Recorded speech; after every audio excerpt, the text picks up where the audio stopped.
नमस्कार, सुप्रभात। मैं हूं लवीना और आप देख रहे हैं ग्रह नक्षत्र और आप। जैसा कि सूर्य कर रहा है धनु में प्रवेश, इसका क्या प्रभाव पड़ेगा आपके करियर पर, आपके व्यापार पर, आपके धन पर, आपकी सफलता पर और आपके स्वास्थ्य पर, ये सब हम बताएंगे आज के इस कार्यक्रम में। साथ ही गुरु मंत्र में हम आपको बताएंगे कि सूर्य का धनु में प्रवेश करना क्या प्रभाव डालेगा 12 राशियों पर। सूर्य करेगा धनु में प्रवेश। करियर और व्यवसाय में क्या होगा विशेष। स्वास्थ्य की समस्याओं का निदान, जीवन में हर ओर लाएगा कल्याण। जानिए ऐसे उपाय जो हैं असरदार। तो चलिए कार्यक्रम को आगे बढ़ाते हैं और स्वागत करते हैं प्रख्यात नक्षत्र गदान्वेषी डॉक्टर शंकर चरण त्रिपाठी जी का। त्रिपाठी जी, आपका स्टूडियो में बहुत बहुत स्वागत है। त्रिपाठी जी, आप दर्शकों को बताएं कि सूर्य का धनु में प्रवेश करना क्या प्रभाव डालेगा। मित्र राशि की संक्रांति है ये। सूरज बृहस्पति का मित्र है और सूर्य और बृहस्पति की युति यानी बृहस्पति के घर में सूर्य का प्रवेश, वो भी मिथुन के चंद्रमा में और आद्रा नक्षत्र में। आद्रा नक्षत्र हमने आपको कहा चोरी का नक्षत्र है। चोरी के नक्षत्र में बादशाह का प्रवेश यानी बादशाह और चोर की सांठगांठ हो जाएगी। एक लाइन निकल के आ गई। उसका प्रत्यक्ष प्रमाण आप भारतवर्ष में देख भी रहे। Black to white, white to black जो चल रहा है, ये कुछ और नहीं, ट्रांजिशनल पीरियड 22 दिन पहले ये वृश्चिक में ही अपना रिजल्ट देने लगता है धनु। क्योंकि गणनाएं हम अपने पृथ्वी पर अलग करते हैं, सूर्य को आपकी घड़ियों से कुछ लेना देना नहीं। इसलिए धनु की संक्रांति में पूरे विश्व में धन पर प्रश्नवाचक चिन्ह लगेंगे। एक लाइन निकल के आ गई और चोरों की कमर टूटेगी और चोरों की ही बल्ले बल्ले भी होगी। दोनों चीजें। आद्रा नक्षत्र है ना और मिथुन राशि पा गया। त्रिपाठी जी, सूर्य का धनु में प्रवेश करना भौगोलिक और सामाजिक स्थितियों पर क्या प्रभाव डालेगा, बताइए हमारे दर्शकों को। किसान इससे प्रभावित होगा। एग्रीकल्चरल लैंड प्रभावित होगी और जनता के अंदर विश्व में राजा के प्रति आक्रोश का जन्म होगा इस 22 दिन में। धनु में कारकत्व तो शनि को प्राप्त है। न्यायालय में भी और सरकारों के बीच विद्रोह की स्थिति बनेगी और अंत में सरकार के काम को न्यायालय अपने हाथ में खुद लेगा। जहां जहां भी राष्ट्राध्यक्ष हैं यानी जहां जहां प्रेसिडेंशियल सिस्टम ऑफ एडमिनिस्ट्रेशन है, वहां के कारकत्व में प्रश्नवाचक चिन्ह लगेंगे लगेंगे लगेंगे। 3 बार हम इसलिए कहना पड़ रहा है क्योंकि मिथुन, आद्रा और धनु। तीसरी बात कि इस कालखंड में युद्धपरक स्थितियों का सृजन हो जाएगा चोरी से। What you call cold war. Cold war between not less than 3 countries. और ये कोल्ड वॉर बीभत्स रूप ले सकता है। Be it so to suppress the extremism और टू सप्रेस द करप्शन। जैसे करप्शन कभी समाप्त नहीं हो सकता क्योंकि वो अंधेरा है और अंधेरा अपना मार्ग ढूंढ ही लेता है, उसे रोका नहीं जा सकता। आपने सुना होगा किसके रोके रुका है सवेरा तो किसके रोके रुका है अंधेरा, ये भी तय है। धनु में चारों तरफ कोहरा, फॉग, अंधेरापन दिखाई पड़ेगा। ट्रांजिट और ट्रांजिशनल मार्ग अवरुद्ध होंगे इस कालखंड में 22 दिन में। और ऐसे में व्यक्तियों को, राष्ट्रों को हमेशा अत्यधिक प्रकाश की अवस्था और मधुर वचनों का प्रयोग, हार्श नियमों का न लागू करना सर्वथा राष्ट्राध्यक्षों के हित में होगा और जनता के हित में होगा। ये तो आपने बताया सामाजिक स्थिति के बारे में। अब आप दर्शकों को बताएं कि सूर्य का धनु में प्रवेश करना करियर पर क्या असर डालेगा। तो नौकरी के लिए लोग क्या उपाय करें, बताइए हमारे दर्शकों को। नौकरियों में इस समय रिसेशन रहेगा 22 दिन। नौकरियों में अपॉइंटमेंट का लेटर मिल जाने के बाद भी ज्वाइनिंग की स्थितियों में प्रश्नवाचक चिन्ह लगेंगे इस समय। इवन आपको अपॉइंटमेंट लेटर मिल जाए, इसके बाद में फिर उसको बदल दिया जाए।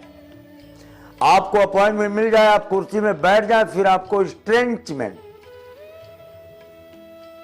आपकी छटनी कर दी जाए, आपको निकाल दिया जाए। इसमें ऐसे जातक जो कुर्सी के लिए ललायित हैं, प्रोफेशन के लिए लालायित हैं, सूर्य निकले या न निकले, उन्हें सूर्य को जल देना चाहिए। ये तो आपने बताया कि सूर्य को जल चढ़ाने से नौकरी में आ रही परेशानियों से मुक्ति पा सकते हैं। अब आप दर्शकों को बताएं कि व्यवसाय की अगर आपसे बात करें, सूर्य का धनु में प्रवेश करना व्यवसाय पर क्या असर डालेगा, बताइए हमारे दर्शकों को।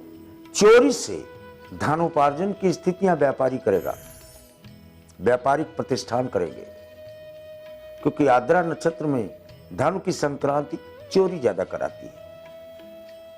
वचनों में और कार्यों में व्यापक अंतर होता है धनु और मिथुन में, सिद्ध भी है। एक झूठ बोलने वाला है मिथुन और धनु सत्य बोलने वाला, और वही नक्षत्र मिला है आद्रा का। रात के अंधेरे में किए जाने वाले कार्यों के प्रति अनुराग व्यापारिक प्रतिष्ठान में भी प्रश्नवाचक चिन्ह लगाएगा। अभी 22 दिन इतनी आसानी से चलते हुए नहीं पाए जाते। त्रिपाठी जी, अब हम उन लोगों की बात करेंगे जो प्रतियोगी परीक्षा की तैयारी कर रहे हैं। वो सफलता के लिए क्या खास उपाय करें, साथ ही सूर्य का धनु में प्रवेश करना उनके लिए क्या असर लाएगा, बताइए हमारे दर्शकों को। प्रतियोगात्मक परीक्षाओं के लिए बहुत बढ़िया समय है, क्योंकि मिथुन में राहु की प्रमोद स्थिति बन जाती है और धनु में कारकर तो शनि का मिल जाता है। इस कालखंड में अगर प्रतियोगात्मक परीक्षाएं होती हैं और जातक गलती से भी सिंह राशि का हो, मेष का हो, धनु का हो, मिथुन का हो, कन्या का हो, इन लोगों को सफलता का मार्ग भी इसमें प्रशस्त होता है। क्योंकि सूर्य का अगर नकारात्मक पहलू सनवंश का है तो उसका सकारात्मक पहलू पृथ्वी को उसके वास्तविक स्वरूप में रखना और समस्त जीवात्माओं को फोटोसिंथेसिस या अपनी किरणों से पालन पोषण करना भी तो है। दर्शकों, वक्त हो चला है एक और छोटे से ब्रेक का।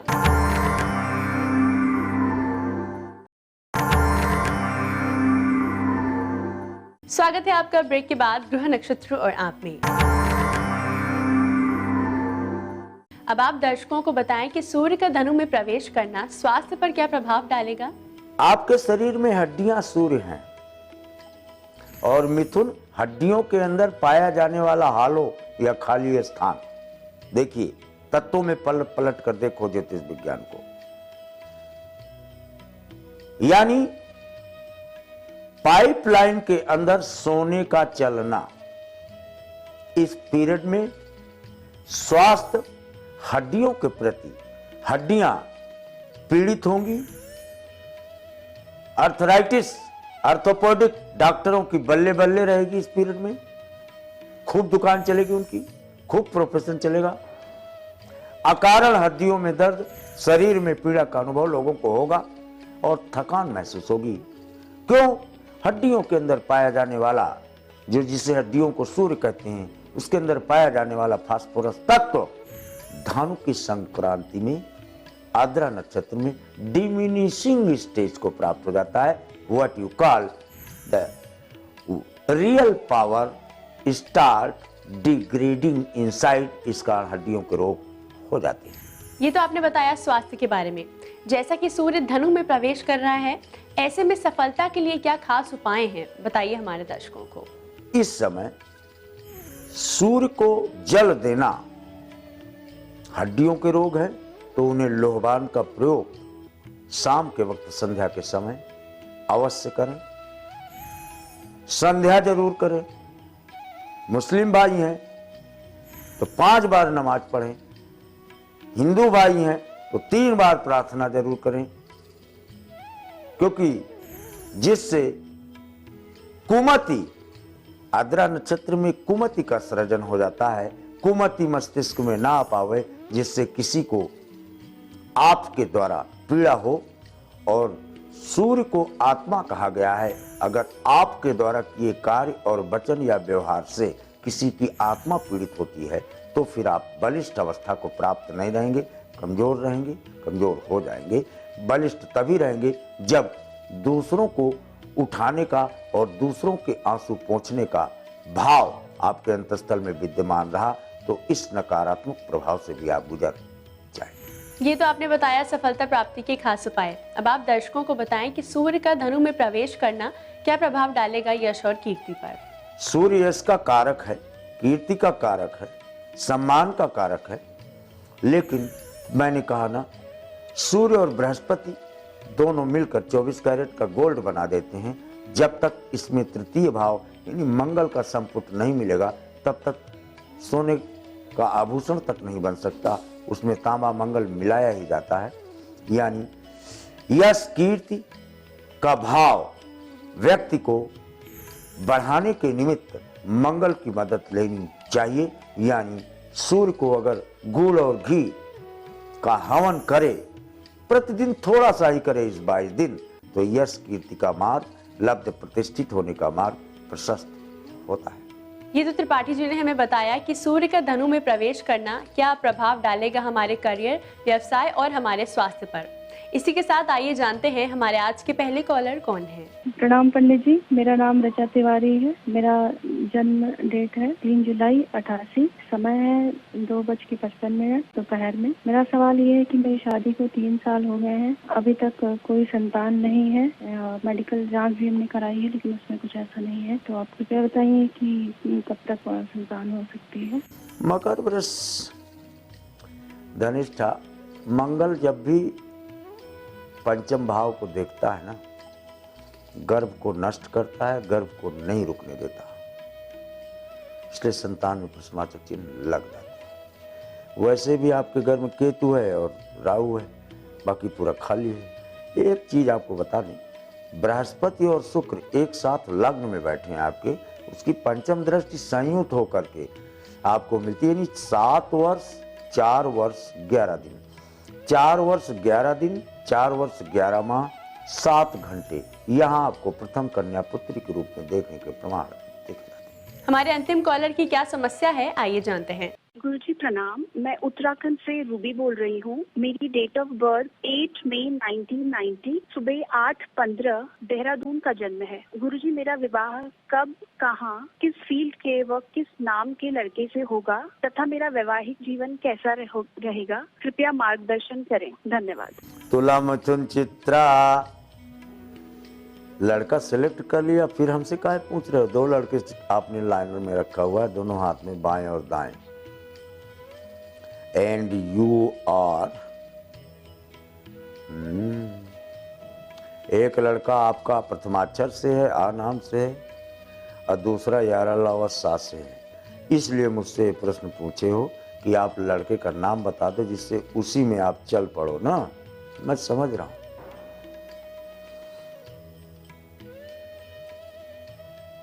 ऐसे नहीं चल पाएगा काम।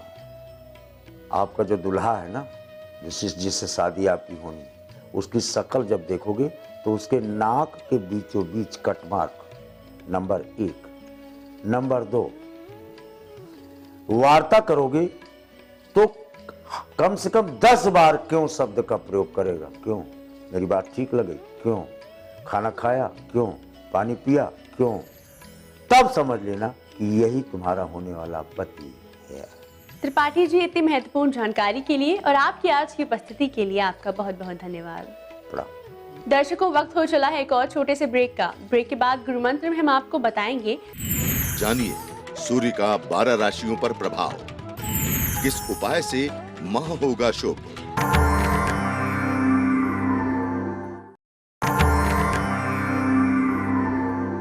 स्वागत है आपका ब्रेक के बाद ग्रह नक्षत्र और आप में। इस समय स्टूडियो में हमारे साथ मौजूद हैं आचार्य राजेश जी। राजेश जी, आपका स्टूडियो में बहुत बहुत स्वागत है। नमस्कार। आज है तारीख 15 दिसंबर और दिन है गुरुवार। क्या कहता है आज का पंचांग, आइए जानते हैं।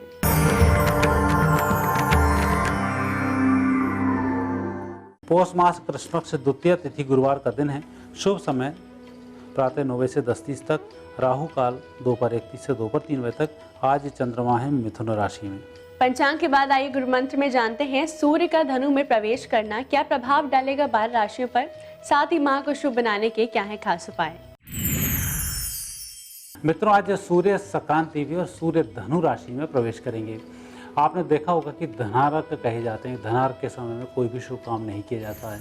तो वही यही है कि जब सूर्य का धनु राशि में प्रवेश होता है, अर्थात धनु राशि सूर्य का अर्क धनार्क कहलाता है। और ऐसे समय में जो हवन पूजन से संबंधित काम होते हैं, अग्नि का आह्वान होता है, वह नहीं होता है। लेकिन माला का जाप करना बहुत शुभ रहता है। माला को अंदर बंद करके फिर जाप करना और भी अच्छा होता है। और आवाज़ अधिक ना आए, अर्थात धीमी धीमी आवाज़ में माला का जाप करना उत्तम ही माना जाता है। कुल मिलाकर ये महीना बहुत साधना का महीना, और उसमें साधनाएं सफल होती हैं। हमारा हर कार्य सिद्ध होता है, पूरा वर्ष हमारा सुरक्षित रहता है। और यही कारण है कि धनार्क के समय में की गई साधना का फल आने वाले पूरे वर्ष में दीपावली तक हमें प्राप्त होता रहता है। इसलिए इस माह का विशेष महत्व होता है।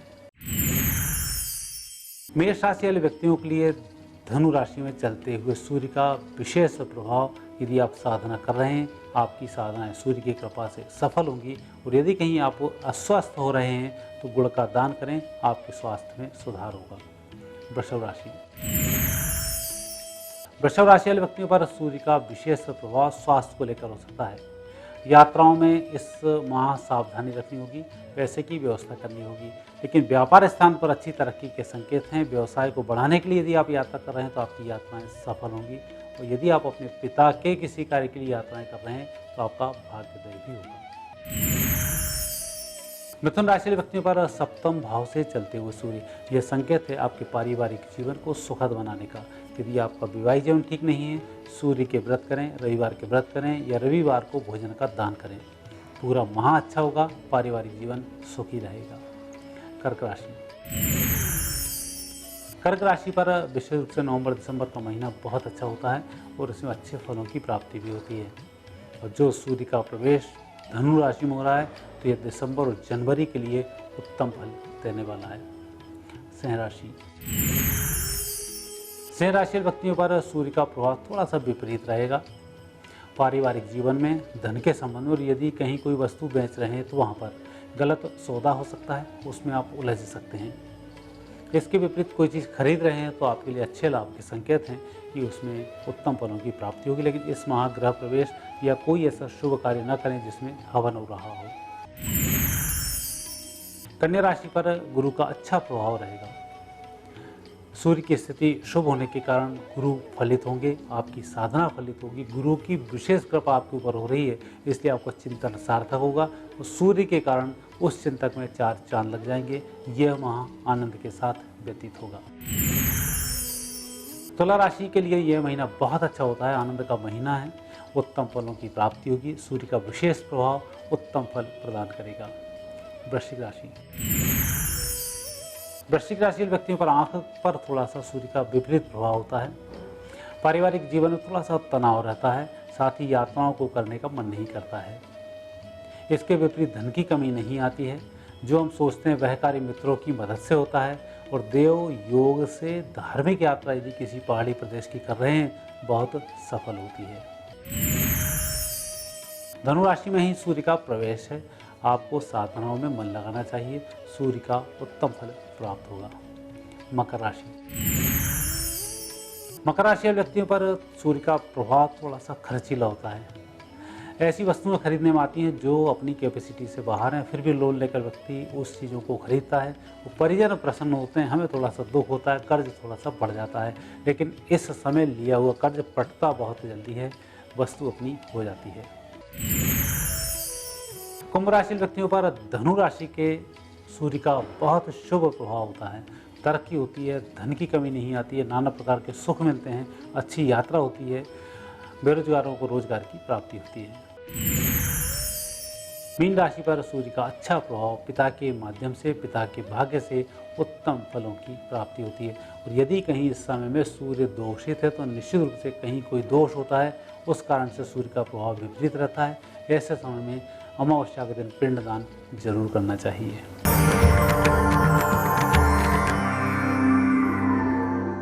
राजेश जी, आपकी आज की उपस्थिति के लिए आपका बहुत बहुत धन्यवाद। धन्यवाद। दर्शकों, वक्त हो चला है आज के एपिसोड को समाप्त करने का। कल फिर आपसे मुलाकात होगी इसी समय इसी चैनल पर। तब तक के लिए नमस्कार।